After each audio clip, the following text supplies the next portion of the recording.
Hi అండి, అందరికీ నమస్కారం. Welcome to Kiran facts of life channel. So అందరూ బాగున్నారా? మీ అందరూ బాగుండాలని కోరుకుంటున్నాను.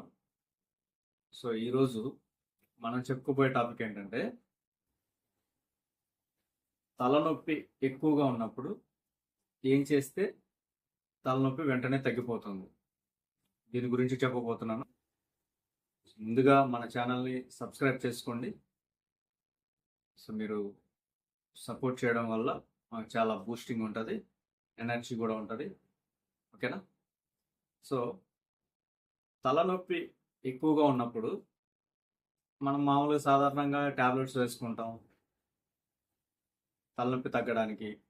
కానీ న్యాచురల్గా మనకి ట్యాబ్లెట్స్ అందుబాటులో లేనప్పుడు ఏం చేయాలంటే 10 నుంచి 12 బాదం పప్పులు 10 నుంచి 12 బాదం పప్పులు కనుక మీరు తింటే వెంటనే ఆ తలనొప్పి అనేది తగ్గిపోతుంది.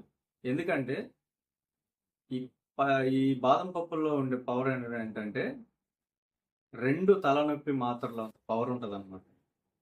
ఈ 10 నుంచి 12 బాదం పప్పులు ఎప్పుడైతే తింటామో 2 తలనొప్పి మాత్రలతో సమానం.